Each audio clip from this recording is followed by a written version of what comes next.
we're asking questions here. Austin, rephrase that question for Sam. Yeah, so Gene Smith stepping down today, effective June 30th, 2024. Yes. Is Ohio State too big to fail, or will the change in leadership be a challenge for those programs? Yeah, I think there's a challenge related to that. Sure, absolutely. Smith was the driving force behind getting Big Ten football back in 2020. He was. I mean, Nebraska did a lot, but Smith was the reason.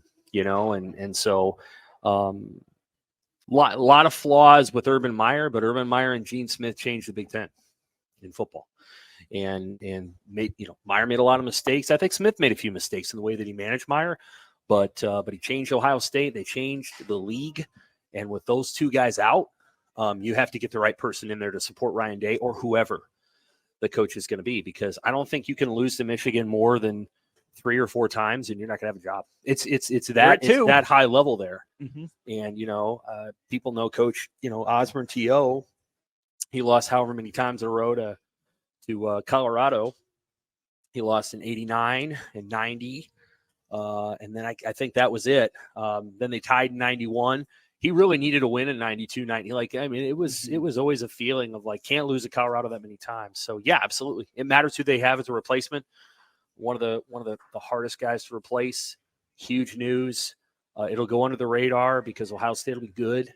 But the difference in Ohio State being 9-4 and 12-0 or 12-1 is a coach's job. So we'll see. I mean, Day's not on the hot seat, but they're going to hire somebody to come in and replace Gene Smith, and he will have to win because that AD will have to put up with whatever, Sam, we're gonna push right up to Rico. We're gonna push right up to 3 with Sam here because I need to ask him this question. And that drive for greatness and excellence and all the things that are required within the Big Ten Conference and Nebraska specifically. Yeah.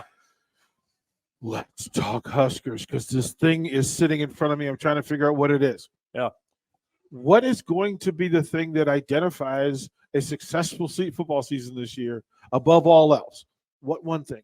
I know there's a bunch, but what's the thing that's most important, most prominent riding with Nebraska's success? That's a really good question. We're doing our special section. And we're trying to look at the schedule, and the reality is that when you look at that schedule, you can imagine yourself getting to a certain number of wins.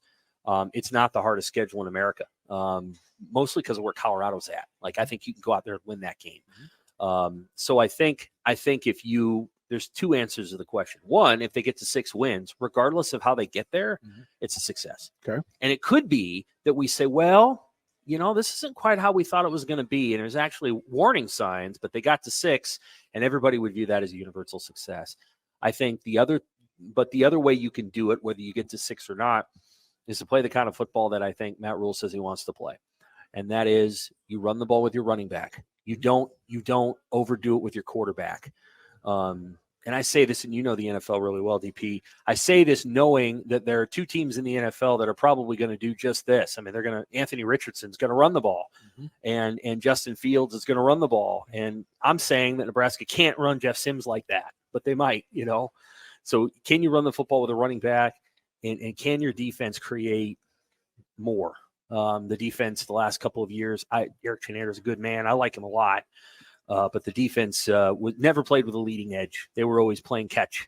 And so they bend and bend and bend. And that's just not the way that Nebraska football was built. When it was great, Nebraska football broke other teams on defense to offense. Sam, we were talking about the 4 pillars. I've talked with some great coaches who built this 4 pillars idea that on each team, in order for it to have greatness, it has to identify 1, its best player. 2nd, the player with the highest IQ in that sport. 3rd, the smartest player on the team.